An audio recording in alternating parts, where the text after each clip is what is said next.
Today, the people of Majdal Shams came out in their thousands to mourn and to bury their young. They were killed yesterday evening as they played football. A rocket, Israel says, was fired from Lebanon by Hezbollah, exploded next to the pitch. Hezbollah has denied responsibility. At this point, if things go on like this, I don't see a light at the end of the tunnel. 12 flowers, 12 children were plucked. This was the moment the rocket struck. This Druze Arab community, just a few kilometers from Lebanese territory, had so far been spared the worst consequences of 9 months of cross-border fire. In an instant, it became the focal point, potentially now a flashpoint. Today, Israel's defense minister was at the scene. Israel has rejected Hezbollah's denials and is promising a major response. Hezbollah, Iran's proxy in the region, Hezbollah will not be exonerated for this event, even with its absurd denials. They fired, they will bear the price, and they will pay a heavy price for their actions. Other government figures were shouted down, among them the far-right finance minister Bezalel Smotrich, who yesterday called for the whole of Lebanon to pay the price, and for the Hezbollah leader Hassan Nasrallah to be killed. For months, Israel's chief ally has been trying to minimize the risk of a regional escalation. More urgency in that message today. We're in conversations with the government of Israel. And again, I emphasize its right to defend its citizens and our determination to make sure that they're able to do that. But we also don't want to see the conflict escalate. In Tehran today, the inauguration of the new president, the relative moderate Masoud Pezeshkian. At the same time, the foreign ministry was warning Israel against any ignorant action in Lebanon that could lead to unforeseen consequences, broadening the scope of instability, insecurity and war. The power of the resistance is becoming more evident every day. The Zionist enemy, with all the help from America and some treacherous governments, has failed to immobilize or overcome the resistance forces. Much will depend on decisions being made now by this man. Benjamin Netanyahu has cut short his trip to the US to lead an emergency meeting of Israel's security cabinet. Before leaving, he said Israeli hearts were broken by the attack and that Israel would not let it pass in silence.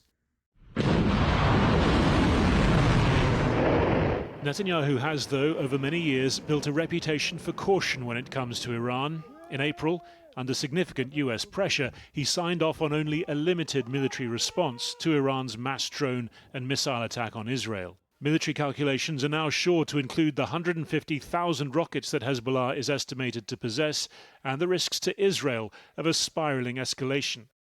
Israel will probably will attack, will retaliate, but not in a way that will bring a full-scale war in the north at present. But there will be a response, and then Israel will have to calculate its strategy. As I suspect, there is no other choices but war. Israel will have to choose the timing. While Israel considers its response to these civilian deaths, in Gaza they've become a numbing daily reality. This was Khan Yunis today, where young lives are also being mourned. 15 people killed in an Israeli airstrike, one of them a 4-month-old girl. This interconnected conflict goes on to the north and the south. The question now, can it still get worse even than this? Harry Fawcett. Well, joining me now from Boston, USA, is Rami Khouri. He's a distinguished fellow at the American University of Beirut, a journalist and an author. Rami Khouri, thanks for being with us. Cast your expertise, first of all, over the immediate conundrum. Israel says only Hezbollah had the weapons to produce the attack on the Golan Heights last night. Hezbollah denies it. Where's the truth? We don't know. This has gone on for years. My experience in Lebanon, the Middle East, is Hezbollah rarely comes out with a lie. They're very careful about what they say. And Israel, as we've seen in Gaza for months, has told repeated lies and exaggerations about Hamas. So I would just wait till somebody comes up with a definitive forensic analysis. But that doesn't really matter who did it, because there's 6 or 7 little small militant groups in South Lebanon other than Hezbollah. So that's a critical point, Rami. Not under the direct iron fist control of Hezbollah. Yes and no. I mean, these are not scientific processes. This is a political, cultural, ethnic, historical process, and these are groups that have different kinds of relations with each other. But these small militant groups tend to be controlled by Hezbollah. Hezbollah can tell them don't fire, or it might tell them go ahead. And then you have Palestinian groups. You have Hamas has a little contingent there. The Islamist Lebanese are there. So who did it is not clear, but I would argue it's not really an essential point. They've been doing this between Lebanon and Israel, and this is occupied Syrian territory that Israel occupies. This has been going on for 20 years, and it's occasionally flares up into a war, but it's not going to do that this time, I'm sure, because the consequences for both Israel and Lebanon would be so tremendous, given the incredible power that both of them have. I was in Lebanon in 2006 during the last major war, and we could see the destruction all over Lebanon, bridges, water systems, communications towers that Israel did. I was there too, but it could happen. It could happen again. What's preventing it? What's preventing it is precisely the fact that Hezbollah now is even stronger than it was then. It has shown with its aerial drone videos, 3 videos they've released in the last 3 weeks or so, of how Hezbollah can penetrate Israel's defenses.